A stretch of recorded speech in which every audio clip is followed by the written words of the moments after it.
Estamos continuando o bate-papo aqui com o Paulo Júnior. Você que estava na live anterior, volta. Tá? A gente completou e voltou para o segundo tempo aqui, para o segundo time, para continuarmos conversando sobre esse momento da pandemia, sobre o que Deus está nos ensinando, o que Deus está nos trazendo de ensinamento. Vamos chegando aí. Bem-vindo a pastora Ellen, minha querida Vanessa. Vanessa, vamos tentar marcar uma live sexta-feira e você toparia? Hein, Ivan? Responde aí para a gente falar um pouco mais da área da saúde agora. Marcinho, meu amigo pastor Márcio, que bom ter você aqui. Estava desde o começo, Márcio? Ouviu o começo do bate-papo? Tem tudo a ver contigo. Doutora Ana Cláudia, fala Maicão, Elô, Tielô. Ivan, responde para mim, Ivan, se a gente pode sexta-feira ter um bate-papo aí, você trabalhando na questão da saúde, né? Esse momento, a perspectiva de uma médica nesse momento aí da pandemia. Tá bom? Então, sexta-feira, 21 horas, tá, Ivan? Por mim tá fechado já. Isso aí, Marcinho, que bom. Então, gente, eu vou esperar o Paulo Júnior reaparecer aí. O que ele estava falando agora no final, até chegou o homem aqui. O que ele estava falando estava falando muito essa questão da gente poder alcançar os mais jovens, esse entendimento, né? Porque é um momento, eu tenho orado muito acerca disso, Júnior, estava falando sobre esse momento aqui. Eu e você tivemos alguns papos muito, muito fortes sobre isso, né?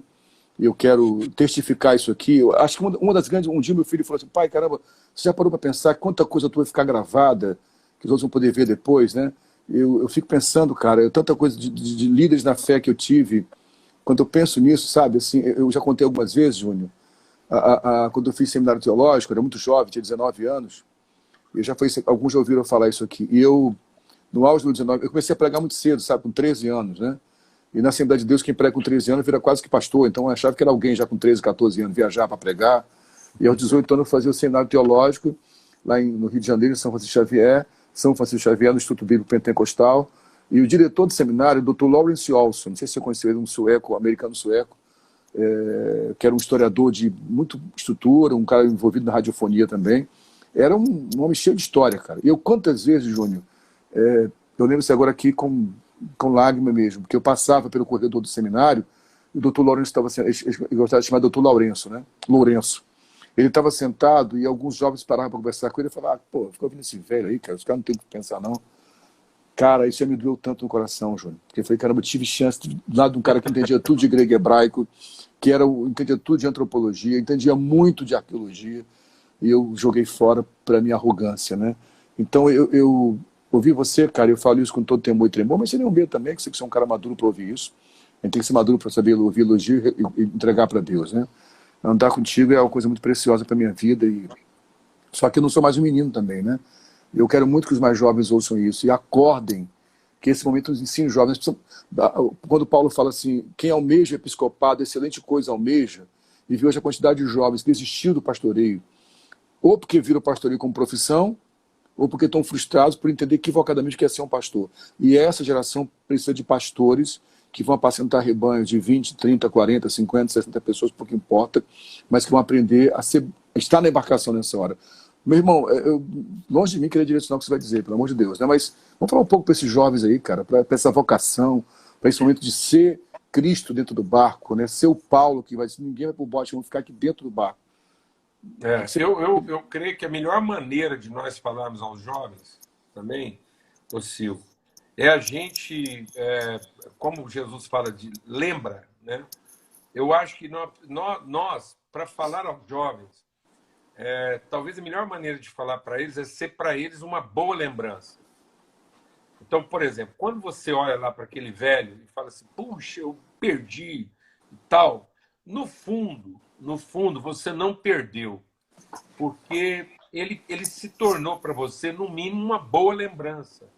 Porque você viu o vigor dele, porque aquele velho lá, com tudo aquilo também, ele podia estar sentado na sala dele lá, lendo um bom livro, e não está naquele lugar.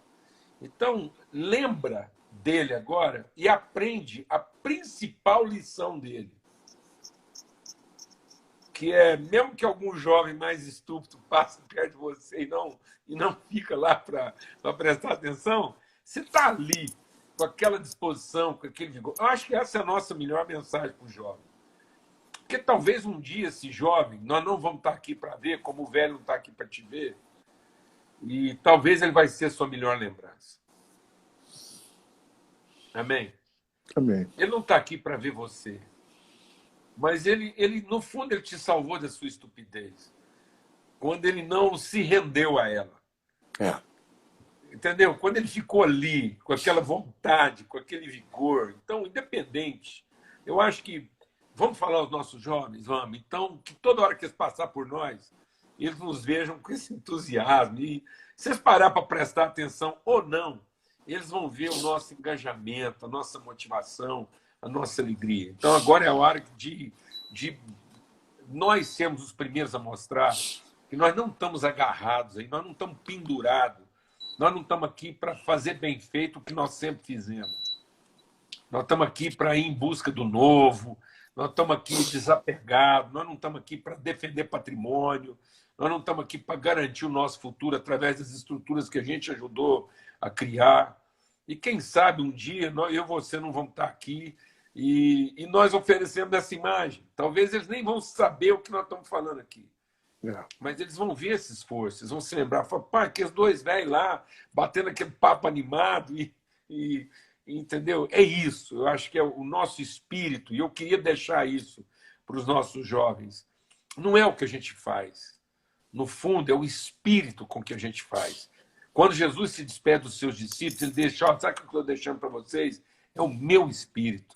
Porque é isso que verifica, no fim, por melhor que seja a nossa teologia, se ela não representar o nosso espírito, ela vai matar essa molecada. Então que os nossos jovens agora vejam, olhem nos nossos olhos aqui. Então, queremos deixar uma mensagem para os nossos jovens? Então está aqui a mensagem. Eu e você, que o trem cai, a gente volta às 10 horas da noite, um chorando para o outro aqui, entendeu? Com os nossos corações totalmente entregues e querendo ver a coisa acontecer, e incomodado, fazendo perguntas. Então, que os nossos jovens possam ver isso e se lembrar. Eu acho que é isso que Jesus estava falando. Lembra? E eu até ia te contando que hoje, assim... Só que foi com alguém mais cedo. Meu pai está com Parkinson, né? E meu pai, ele fez teologia no primeiro ano de casamento dele. E ele deixou teologia porque minha mãe ficou grávida de mim. Ela teve que voltar para Uberlândia.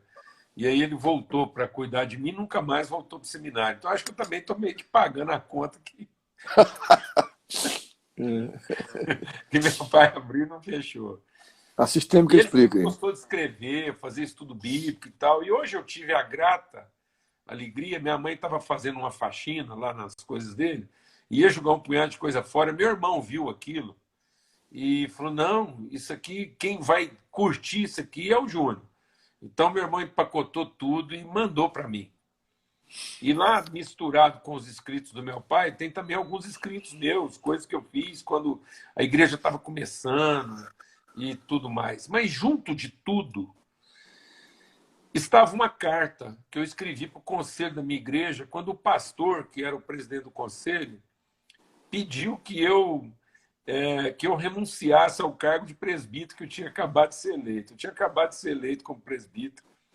Meu pai tinha sido o presbítero mais votado, eu fui o segundo presbítero mais votado depois do meu pai. Eu estava para fazer 30 anos e o pastor que assumiu, menos de um ano que ele tinha assumido, ele reuniu o conselho e pediu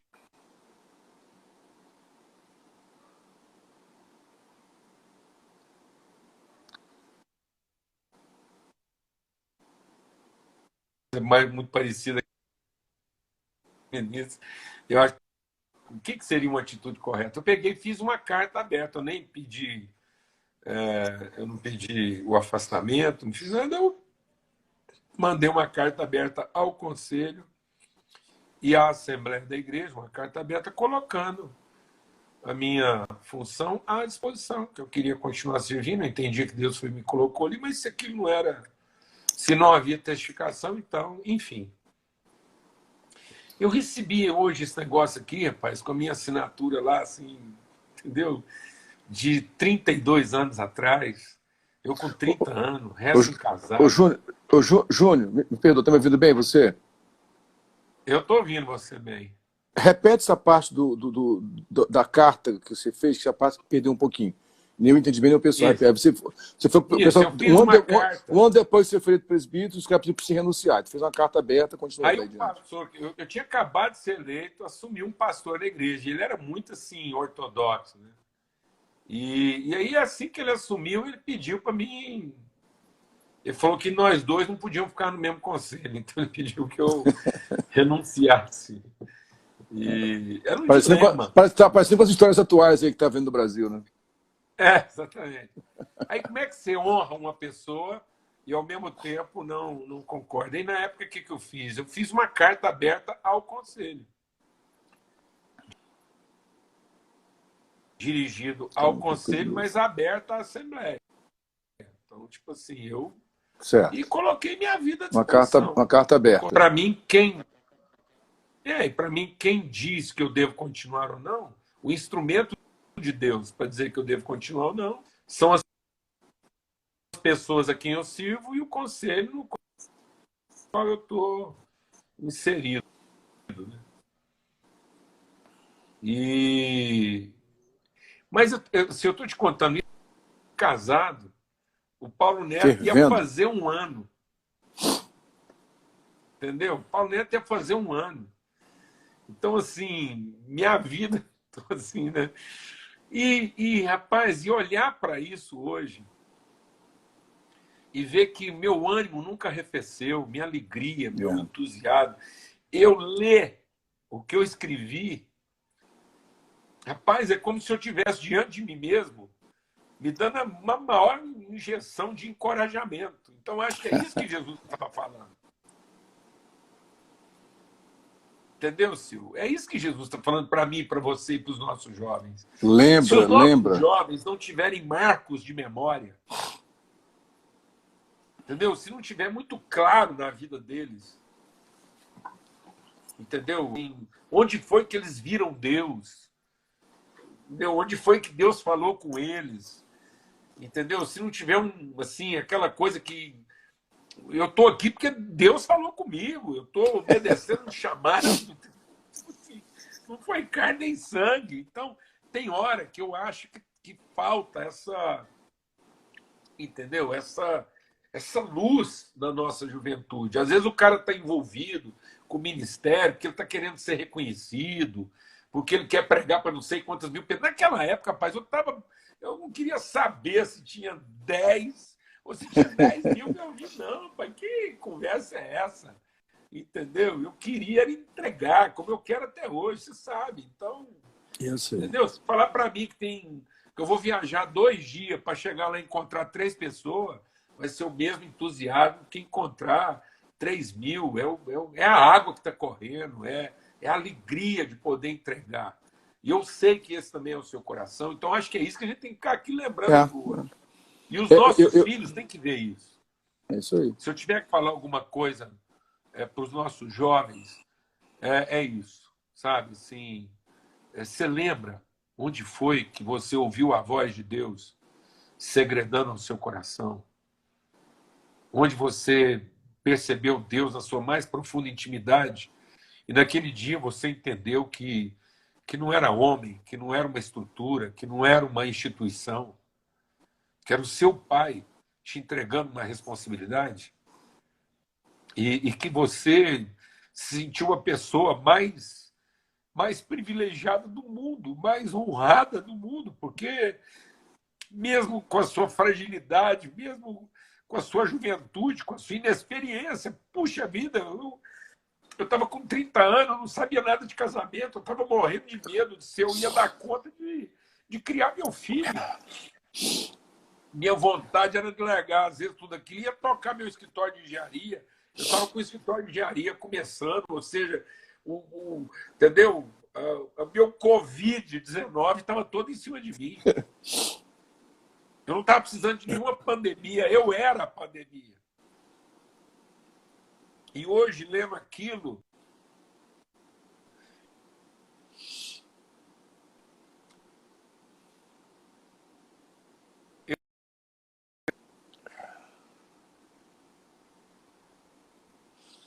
Falhou. Tem que ter coração forte, né, gente? Tem que ter coração forte. Suportar isso aí. Estamos ouvindo Deus purinho falando conosco, gente. Nós estamos diante de uma epístola, uma carta paulina. É assim que eu me sinto aqui. Se sente também assim? Diante de uma carta paulina? Então, hoje, lendo tudo Isso. aquilo, aquela carta, eu pude lembrar, assim, com muita alegria, e não que eu tivesse me esquecido, porque às vezes a gente acha que... eu pude lembrar, entendeu? Assim, o que é que move meu coração. E é isso que eu quero deixar para os nossos filhos, eu quero deixar para o meu filho. Isso aí, Eu cara. estou doido para encontrar meu filho, para mostrar a carta para ele e poder Maravilhoso. dizer para ele aqui, ó, lê essa carta aqui e veja que eu não mudei, Amém. entendeu? Então, e hoje você está lembrando de um homem que morreu. E mesmo que você às vezes se culpe de não ter parado lá para ouvi-lo, talvez ele seja ainda a sua melhor lembrança. É.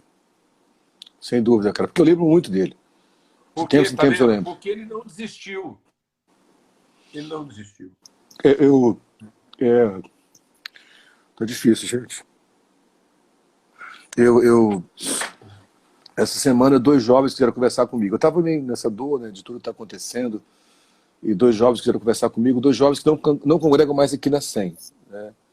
Um está em outra igreja, e o outro está chegando agora do Brasil, e vieram conversar comigo para abrir o coração, das crises deles. Beijo, pastor Sérgio Elias, do agora nosso amigo Sérgio Elias, outro mestre meu. E aí, cara, na conversa, eles falando da angústia, eu falando para eles sobre vocação, né? E um deles perguntou assim, me explica uma coisa, um deles é filho de pastor, né? O que você fez para, já está com mais de 26 anos de ministério pastoral e desde os 3 anos envolvido, para não perder o foco, para não se perder com tanta decepção? Eu falei, uma coisa eu entendi. O que me faz estar aqui é a minha miserabilidade. É a consciência de como eu sou um miserável pecador e um mendigo de espírito, um pobre de espírito. A consciência que não mereço nada. A consciência foi apenas graça que me alcançou. Essa consciência me mantém tanto, cara. Eu falei, não tem por que parar. E outra coisa, não dá. Não é questão assim que eu não quero parar. Eu não consigo. Está na E outra, essência, Silvio, queima adentro. é isso mesmo. E é o que a palavra de Deus fala, né? O salmista, no princípio da nossa conversa, como que a liturgia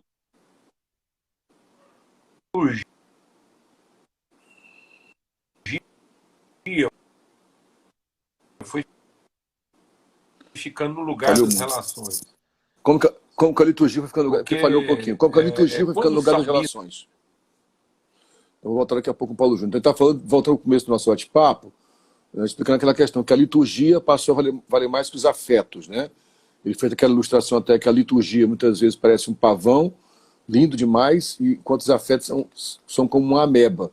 Nós deveríamos ter afetos de pavão e liturgias amebais. Então nós devíamos ser lindos no afeto, de multiforme manifestação afetuosa e mais simples no... Estou recuperando o que você falou aí, que você lembrando que ele falou, Então, assim, como é que a a gente é liturgia... um pavão da liturgia e uma ameba no afeto, né? Nós É, trocamos isso. e aí, como é que ela foi ficando? Aí o salmista, ele fala assim, como é que eu vou expressar minha gratidão para Deus? Aí ele não fala em cantar um hino, ele não fala em fazer uma oferta. Como é que ele vai expressar gratidão? Ele fala assim, vou renovar meus votos. Então eu queria deixar isso para os jovens. Você quer falar da sua gratidão a Deus por tudo que Ele tem feito? Honra a palavra que você empenhou com Ele e com as pessoas. Não retroceda. Porque o que entristece a Deus não é uma música mal cantada. O que entristece a Deus não é um dinheiro menos do que eu podia ter dado. O que entristece a Deus não é um sermão mal pregado. O que entristece a Deus são aqueles que retrocedem. É. Tem nada. Eu acho que não tem nada que entristece mais o coração de um pai do que ver um filho retroceder. Mais do que, às vezes, ver um filho com problema. É. Você vê um filho com problema, você quer. Mas você vê um filho assim recusar a relação, retroceder, negar a vida. Então, a gente quer falar de gratidão, a igreja quer glorificar a Deus. Então vamos renovar nossos votos. Amém. Vamos sustentar a palavra que nós empenhamos um com o outro, com Deus e com as pessoas. Então, eu quero deixar esse testemunho, quero te encorajar, meu irmão. Sim, sim, que a gente consiga continuar encorajando um ao outro, Amém. ao vigor, ao ânimo, Amém, meu amigo. à disposição, à esperança. Então, que ficar triste, a gente senta e chora, mas não lamenta, não reclama, Nem não retrocede. murmura. Então, se for o caso, na hora que você ficar triste, eu e você, se eu ficar triste, a gente senta e chora. Isso. Depois de terminar de chorar, a gente levanta e garra. É isso aí. Entendeu? Mas não lamenta, não fica ali, sabe assim, ruminando nossos ressentimentos, nossas insatisfações, ficar ali ruminando que não fomos reconhecidos, ou porque, entendeu? A gente tocou e ninguém dançou. Então, assim, porque isso vai acontecer, fizeram isso com Jesus. Fizeram isso com Jesus, então, assim, nós não somos melhor que o nosso mestre, e nada disso fez ele retroceder. Eu acho, Paulo, quando você está falando a questão, voltando à analogia, eu acho interessante do pavão e da ameba, eu gostei desse lance para a gente pensar um pouco mais. Na verdade, assim, da mesma forma que a liturgia virou um pavão e os afetos uma ameba, parece que a necessidade, a teologia muito explicativa virou um pavão e a determinação de seguir o Cristo virou uma ameba também. Que há uma teologia muito bem elaborada, então alguns jovens falam, eu desisti porque eu não consigo entender. Eu já falei para alguns jovens, cara, assim, muita coisa eu não entendo. E muita coisa eu tenho dificuldade de aceitar facilmente com a minha carne. Por exemplo, para mim, inferno é uma coisa que para minha mente fica confusa. Como é que eu vou entender que Jonas ficou dentro de um peixe, ficou 3 dias vivo, cara? Para o meu raciocínio lógico, entende o que eu estou falando? Só que a minha determinação de seguir o Senhor não pode estar presa a essas questões teológicas. Então, houve a necessidade de explicar tudo, por exemplo, o que a gente chama de teologia liberal, de ter que acabar com os paradigmas, tudo tem que ficar muito claro, tudo tem que ficar muito linear. Acho que também é muito desse século que passou, o século XX, que veio trazendo a proposta de linearidade, né? De tudo ser linear e de tudo ser estético e simétrico. Tudo tem que ser simétrico e perfeito. A vida não é simétrica, cara. Não. É assimétrico.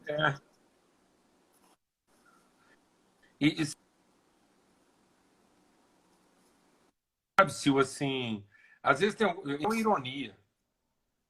Você sabe, isso não é uma ironia. Mas às vezes alguns jovens.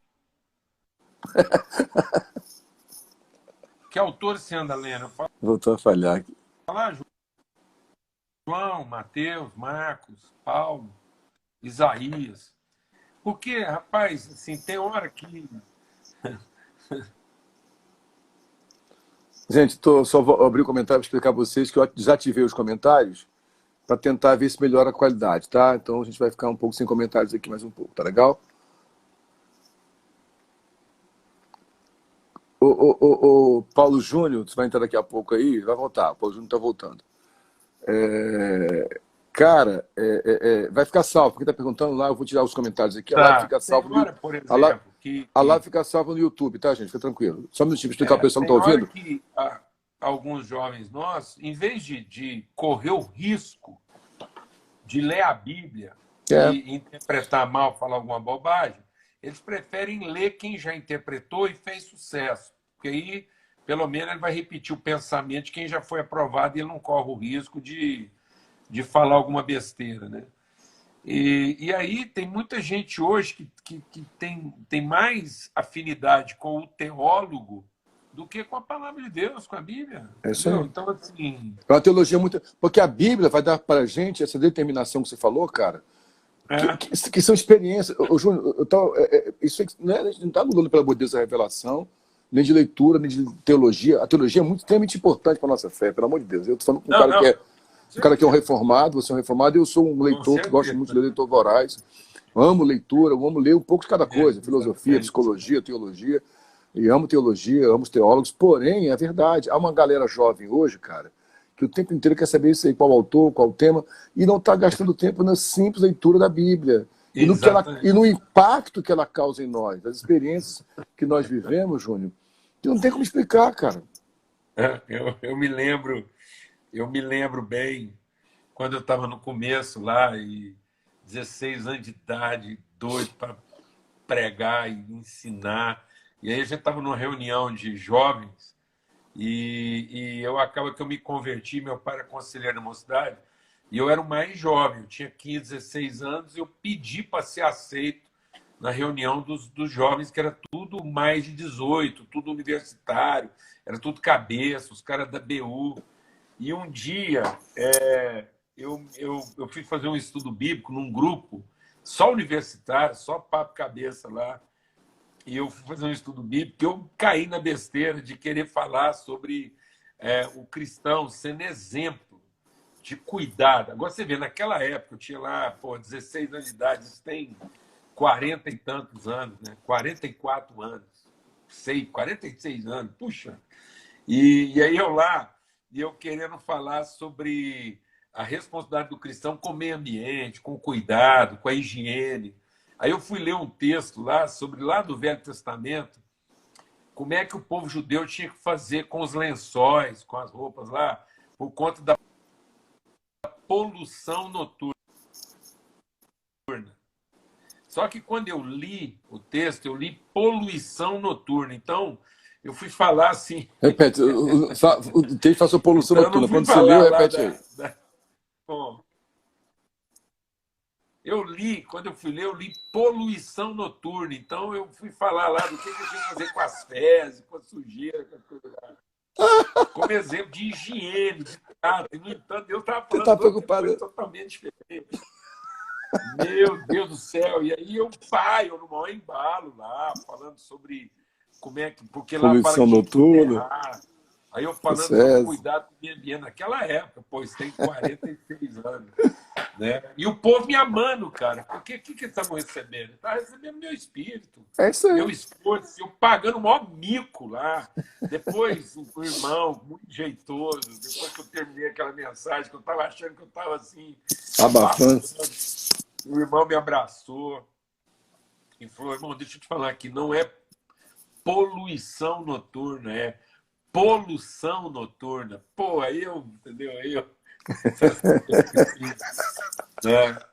Mas eu estou te contando isso porque, às vezes, né, e o pessoal às vezes até implica comigo, porque às vezes eu prefiro ver um pregador jovem cometendo um punhado de erros lá na teologia, entendendo uma palavra às vezes toda atrapalhada. Por quê? Porque eu estou vendo o esforço de superação dele. Como é que ele está vencendo os medos? Como é que ele tá vencendo a timidez dele? Como é que ele está vencendo o seu pior inimigo? Ele está ali, muitas vezes, pagando um mico por amor das pessoas. Então, rapaz, eu sei o que é essa superação, né? É. E aí, no entanto, às vezes aí eu vejo um outro que foi lá e preparou uma mensagem toda pá, Empavona.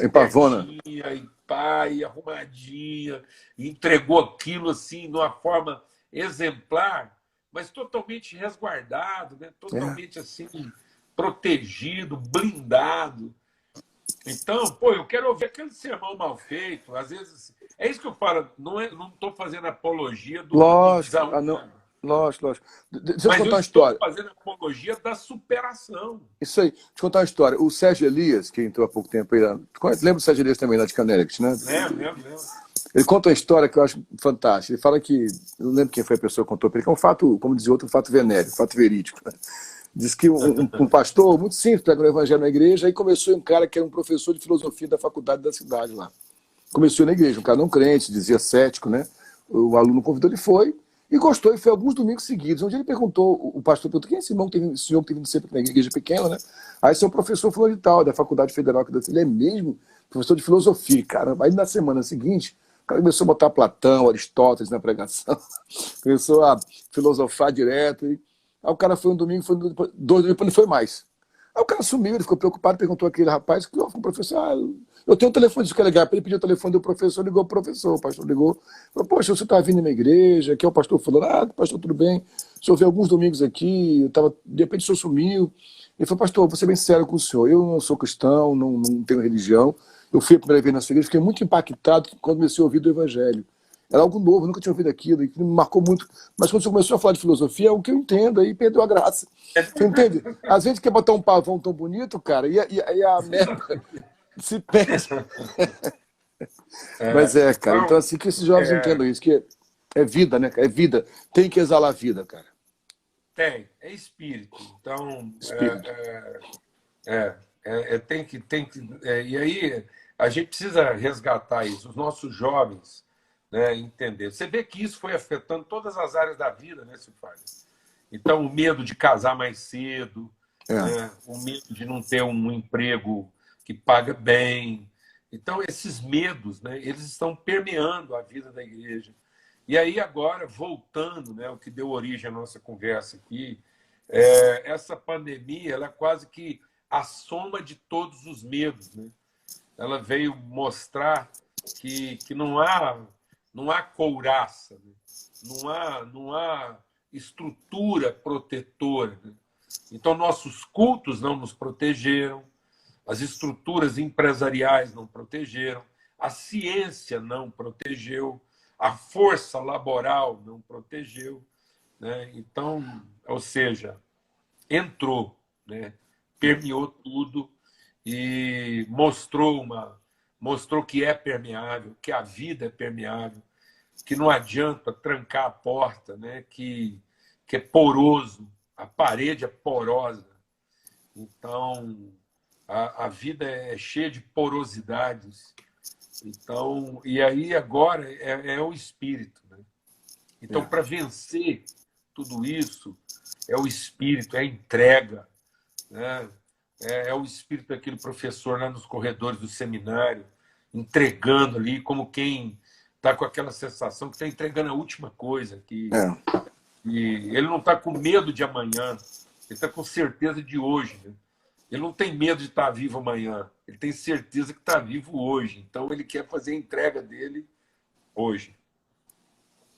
E assim, no nosso primeiro papo que a gente teve, no começo do mês, a gente tocou nesse ponto, inclusive, né, que uma das questões mais graves dessa pandemia, além da letalidade, que está até maior do que nós pensávamos, não tão grande quanto outras, era que ela afetou o sistema todo, né? E, Isso. e provou a nossa vulnerabilidade, nossa fragilidade. E o que nós achávamos que nos protegia não nos protege. E um papo que eu tive aqui com o Sérgio Elias, a gente falou muito sobre o conceito escatológico, da ideia de que todas essas pandemias, as guerras mundiais, catástrofes naturais que aconteceram, nos fazem olhar um pouco para o fim, né? Eu acho que outra virtude é essa, é voltar a lembrar que nós precisamos sair desse evangelho humanista. Veja bem, temos que ser humanos, que Exatamente. quanto mais espiritual somos, mais humanos somos, mas não humanistas, adoecidos, como se tudo se resumisse a essa terra aqui. Se nós não tivermos saudade do céu, cara, não tivemos saudade da eternidade, não tivemos vontade de chamar os irmãos de volta para casa, falar, papai não está mais magoado, pode voltar para casa. Papai está voltando e vai botar a mesa para a gente. Se isso não voltasse a urgência nossa, aí aconteceu o quê? Nós criamos um modelo, uma fé evangélica, muito para nós mesmos, como você falou no começo, e a gente acabou fazendo tudo para entreter o povo aqui dentro, as crianças, né? Enquanto o povo está morrendo lá fora. Então, eu gostaria que É, nós, nesse momento final, pensássemos sobre isso. O que nós podemos fazer, de fato, como igreja, Júnior, para nesse momento... Você já falou muita coisa, que é ser para eles a lembrança, né? Entendi, ser para eles a lembrança. E eu quero conclamar a nossa juventude, está me ouvindo aqui agora. Nós precisamos voltar a olhar para as coisas eternas.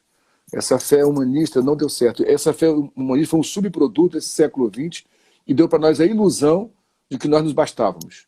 E, então, como você falou, é resultado, é competência, é conseguir meu emprego, para comprar minha casa, para ter recurso. Se eu vou plantar uma igreja, não planto mais o álbum na igreja, tenho que ter garantia que fazer uma caixa bem grande, como você sempre fala, para encher de gente, e ter muita competência para encher de mais gente ainda. Isso provou que não funcionou. Porque tudo entrou em colapso e o que restou foram as relações. Né? Nesse sentido, Sil, eu creio que a gente falou de várias palavras, né? Sensibilidade, responsabilidade, memória. Então, no aspecto que você está falando, eu creio que a palavra que vem no meu coração é intensidade. É conclamar a nossa juventude a intensidade. Porque nós estamos vivendo uma situação de muita... ela é muito extensa, mas... Correto. Então, a gente está procurando uma longevidade em vez de procurar a vida. Então, parece que o jovem hoje está se contentando em existir e não em viver. Então, que a gente possa entender a vida na sua intensidade, na sua plenitude, né? Então, que a gente possa ser pessoas mais completas, mais inteiras. Então, quando eu mexia lá com a agricultura, quando você pegava uma semente, geralmente ela vinha acompanhada de um certificado de germinação, ou seja, o seu grau de fecundidade. Então, você não queria uma semente xoxa. Então, não adianta, né, um grão xoxo, ou que ele é pela metade. Então, se a semente faltasse qualquer parte, ela estava comprometida na sua essência, no seu germe, na sua capacidade de multiplicação. Ela servia para comer, mas não servia para plantar. Então, algumas coisas que a juventude hoje está produzindo serve para comer, mas não serve para replicar. Então, que os nossos jovens sejam mais intensos, mais inteiros, que é o que Jesus fala da semente pequena. Então, tem a gente parar de pensar em grandes e pequenos e parar e começar a pensar em inteiros, integridade, intensidade. Não adianta ser muito grande e não ser inteiro, né? Também não adianta ser pequeno e não ser inteiro. Sim. Então, o lance é ser inteiro. Eu estou inteiro naquilo que eu faço, naquilo que eu vivo. Eu estou inteiro no meu casamento, eu estou inteiro na minha vida profissional, eu estou inteiro na vida. Então, enquanto a gente estiver aqui, nós somos inteiros e nós estamos totalmente entregues. Tudo, de todo o coração, de toda a força, com todo entendimento, de toda a nossa alma. Então, aí sim, aí eu vou estar arremetido para a eternidade. Aí eu não vou estar apegado às realidades desse mundo. Aí eu não me apeguei à existência na Terra. Eu entendi a vida na Terra. Então, eu acho que a gente vai ter uma compreensão melhor de eternidade, de vida com Deus, se a gente não tiver apegado em durar na Terra, mas em entender o que a vida é no tempo em que nós estamos na Terra. Quando você fala... De tal intensidade, que a luz brilhar com tamanha intensidade que a gente energiza. Só concluindo, eu queria usar uma coisa que o Einstein fala, né, e que Jesus falou. Falhou de novo. Esperar o Paulo Júnior voltar mais uma vez. Mas é intensidade. Intensidade é o caminho, né? Precisamos de intensidade, porque sem intensidade a gente não consegue viver. Quando o Paulo Júnior falava de intensidade, quando ele voltou a querer falar sobre isso, uma imagem veio à minha mente, né? Quando pensei em intensidade. A imagem que veio à minha mente é Filipenses 2, né? Que ele se esvaziou completamente. Para viver a encarnação, precisa se esvaziar. A gente não pode viver a eternidade enquanto se limita aqui, né? Tem que viver plenamente. Então precisamos de jovens que vivam... Ô, Júnior, só um minutinho, desculpa, me perdoa, mestre. Só para não perder o fio da meada também, quando você falou de intensidade, sabe qual é a imagem que veio à minha mente, cara? Filipenses 2. É isso. A encarnação fala disso. O Cristo, para encarnar, teve que despir-se da glória. Ele foi intenso, né? O problema nosso, a gente quer pensar em céu, mas vivendo, se poupando aqui. Você está a questão do Einstein. Fala aí, por favor. Porque Jesus fala disso, né? Assim brilha a nossa luz. Deus nos amou de tal maneira. Então, a gente vai percebendo essa intensidade de Deus, né? Esse brilho, e essa pujança. Então, o Einstein, como a percepção científica, ela toca, né? Ela não, às vezes não alcança, mas ela toca o máximo que ela consegue tocar. O Einstein, quando desenvolveu a teoria da relatividade, o que é a relatividade? É você ser capaz de transformar matéria em energia e energia em matéria. Então, num certo sentido, essa teoria da relatividade seria exatamente isso. Como é que a gente pode transformar a vida na Terra numa vida celestial e como é que a gente pode transformar a vida celestial numa vida aterrada e materializada? Essa seria, não que isso é um relativo, né? Mas é onde as duas coisas, é o ponto de convergência das duas coisas, e uma coisa elas comungam o mesmo estado e você pode encontrar o espírito feito carne e a carne revelando o espírito. Seria, em tese, o que o Einstein estava procurando. E ele falou que essa energia é igual a massa vezes velocidade da luz ao quadrado. Então, ele entendeu que a teoria da relatividade tem a ver com o deslocamento da massa, no sentido da velocidade, né? E velocidade é uma medida tempo e espaço. Então ele pensou, se a massa se deslocar no tempo e no espaço, na velocidade quadrada da luz, então ele está entendendo que a luz tem a ver com essa transição entre energia e massa. Só que ele pensou isso, tempo e espaço. Ele quase entendeu o que Jesus estava falando, porque Jesus falou, não é na velocidade, é na intensidade da luz. Então, se a minha massa se entregar à luz na sua plenitude, eu vou ser capaz de transformar espírito em massa, massa em espírito. Ou seja, aquilo que eu fizer com o meu corpo vai ter valor espiritual e aquilo que eu fizer no espírito vai ter valor material. Então, não é uma coisa ou outra. É uma coisa e outra na sua plenitude. Mas para que isso aconteça, tem que haver uma intensidade e não uma extensão. Não é uma velocidade. E hoje os jovens estão preocupados em serem rápidos. Isso. E não em serem intensos. Então, hoje existe um compromisso com a velocidade. Quanto mais rápido eu ganhar dinheiro, quanto mais rápido isso... Então, e eles não estão percebendo que a preocupação com a velocidade estão tornando eles lentos. Então, na ânsia de ganhar dinheiro mais rápido, eles ficaram mais lentos. Estão casando mais tarde, estão tendo filho mais tarde. O jovem lá atrás, que tinha só compromisso com a palavra dele, conseguia casar mais cedo, porque ele era intenso no compromisso que ele assumia, tá vendo? Então, isso aí, isso aí. Isso. Então, preocupado em ser rápido, a gente ficou lento. Porque a gente não está sendo intenso, só está sendo rápido. Né? Então, às vezes, na ânsia de ter um ministério grande, a velocidade de ter um ministério grande está fazendo com que eu não seja intenso, está fazendo com que eu seja só rápido. E aí eu não estou totalmente entregue àquilo que eu tinha que estar sendo entregue ali, que são as relações, eu estou entregue às atividades, né? Em vez de estar intenso nas relações. Então é isso que eu queria. Mas essa falta final. Deixa até a gente falou tanto de Bíblia, e a Bíblia mesmo tem que ser sempre, mas como eu queria encerrar, Júnior, se você me permite, já que a gente citou um pouco aqui no começo do papo o Viktor Frankl, eu lembrei de um texto ali que eu, por acaso, estou relendo esse livro agora, porque eu citei ele, o Em Busca de Sentido, só para você ver como faz sentido dentro do que você falou aqui. O Viktor Frankl foi um cara que viveu intensamente. Ele usou a vida toda lá no campo de concentração para criar uma teoria da psicologia. Já pensou, cara? Que é o cara viveu o Covid dele era o campo de concentração. O cara usou o tempo do Covid dele para construir uma teoria psicológica. Sabe lá o que é isso, cara? Quando perdeu a mulher morreu no campo de concentração, os pais e a mãe morreram no campo de concentração. Olha o que ele fala aqui. Eu quero ler só esse texto, se você me permite aqui. Pode ser, chefe?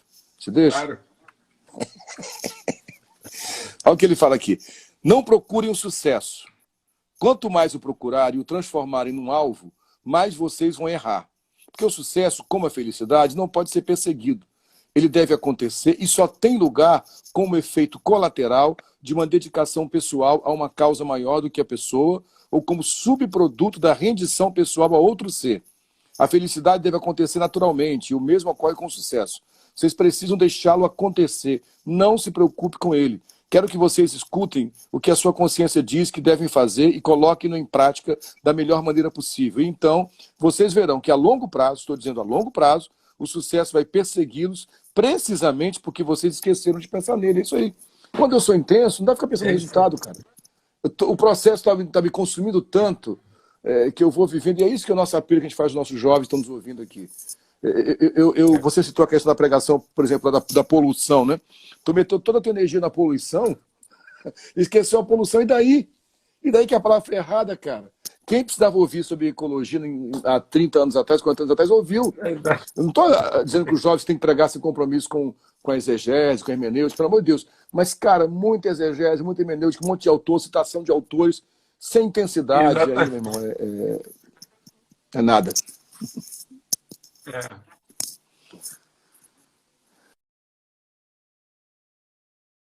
Qual a intensidade dessa internet aqui que vai e volta toda hora, meu Deus, né? Júnior, se puder voltar, a gente volta só para fechar aqui. Se não puder, tudo bem. Vocês entenderam, gente? Tá ficando legal? Agora eu abri os comentários mais uma vez aqui, só para você dizer se está ok. Está quase fechando já, tá? Vou chamar o Paulo Júnior, deixar os comentários abertos em 45 minutos. Ainda falta aí uns 10 minutinhos de live ainda. A gente vai tentar, eu vou deixar os comentários abertos agora, se alguém quiser falar alguma coisa no final, vai poder ouvir. Júnior, nós temos 10 minutinhos pela frente aí.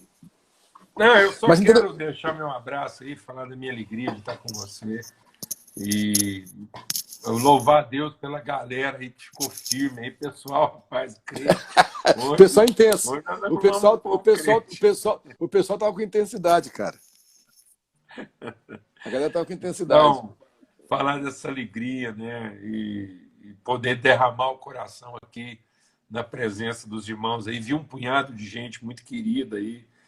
E então, assim, o Tiago Falbo, rapaz, estava aí hoje, um cara, o irmão aqui de Goiânia, muito querido. Vi aí o Ricardo, né? Outro irmão muito querido nosso também. Nem imaginei que eles iam estar aí na live aí com a gente. Vi muita gente aí especial, mandando abraço e dando uma força. Então, muito bom estar com você. Pessoal lá de Belém do Pará, né? Então, assim, e é isso, que essas pessoas aí recebam, né, da nossa amizade, recebam aí desse esforço pela coerência. Então, e que assim brilhe a vossa luz, que assim brilhe a luz de cada um, que a nossa luz possa brilhar nessa intensidade, que a gente possa se lembrar daquilo que Paulo diz. Tem um texto de Paulo que eu gosto muito, quando ele diz como o que se requer de nós, a não ser que a gente seja responsável como fiéis dispensadores. Deus não quer outra coisa conosco, a não ser que a gente seja responsável com aquilo que não é nosso, é dos outros. Nós somos só os fiéis depositários daquilo que Deus quer entregar aos nossos irmãos através de nós, para que a gente continue a ser luzeiro, para que a gente resplandeça como astros no mundo. Tem tanto jovem aí tentando ser astro, e já é. Né? E já é. Já. Nós somos os astros, os verdadeiros astros desse mundo, somos os luzeiros dessa geração. Então, que fica assim, que essa juventude aí se inspire nisso e se dedique a isso, se entregue. E aí eles vão descobrir, nós estamos descobrindo que quando você busca intensidade, você acaba sendo mais rápido do que você imaginava que seria, né? Porque as coisas vão acontecer na intensidade de Deus. Então, só deixar esse abração.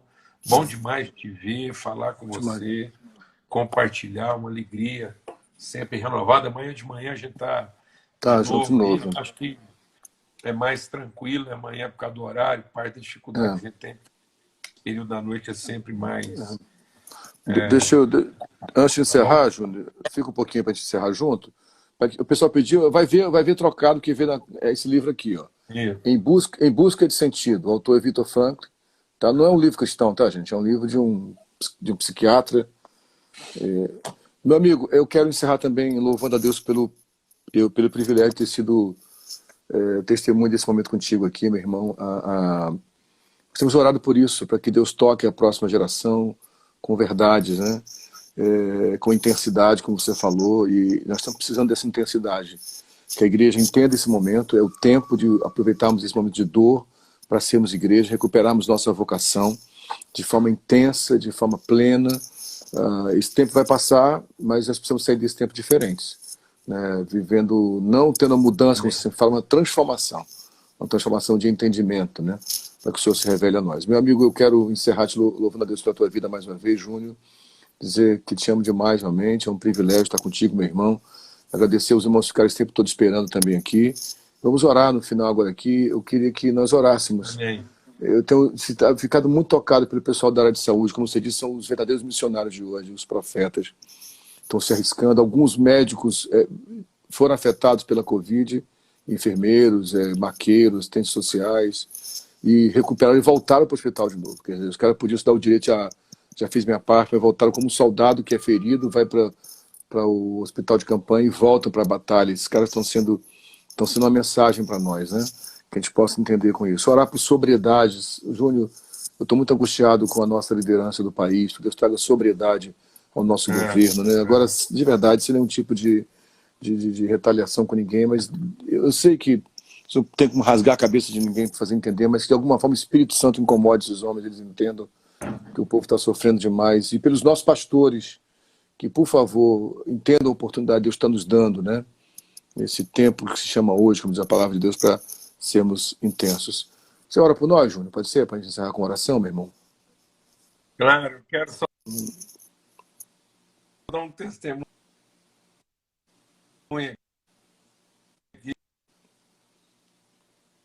aqui, que a loiraça, que a Alana acabou de me entregar aqui um creme de abacate geladinho, ela sabe o tanto que eu amo. Lana, linda, te amo, Lana. Que saudade da Lana, cara. Lana, você não conhece a Lana, porque não conhece a Lana, não tem noção do que está perdendo. A loiraça é preciosa. Lana é muito linda, cara. Mulher de Deus, uma guerreira. Não aguenta esse camarada aí louco aí que não para em lugar nenhum. Lana, nós te amamos, viu, Lana? Queremos desejar, transmitir nosso carinho para você, o carinho da Patrícia, para sair outro cômodo aí enquanto eu estou fazendo a live. Um beijo para Lana, um beijo para Bebel também, né, Júnior? Com a netinha que tá vindo. Aí, netinho, ó, netinho, né? Aqui. Ô, Meu moleque. creme de abacate geladinho aqui. Eu quero ver quando é que eu vou comer aquele quibe cru de novo na tua casa. Isso. Ô, Jesus, tá aqui guardado pra você, tá bom? Rapaz, avisar todo mundo aí que nos ama profundamente, né? Que a gente teve a notícia que a Bebel, nossa caçula, tá grávida. isso. Veio a confirmação que é menino, a gente está celebrando Glória. aqui, tá bom? Então, essa bênção que é a Alana aqui, que tem compreendido esse momento, a gente tem trabalhado bastante, né? Então, tem sido um tempo maravilhoso. Vamos orar, então. Beijo, Lana. Obrigado pelo teu amor, obrigado por sermos família, sermos povo. Obrigado porque, mesmo à distância, a gente comunga o mesmo Espírito.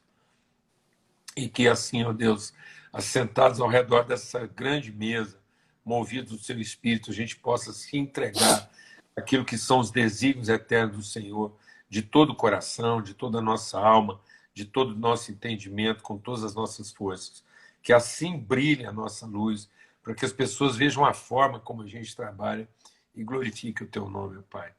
Que não haja retrocesso. O Senhor não tem prazer nos que retrocedem, mas que só haja um avanço.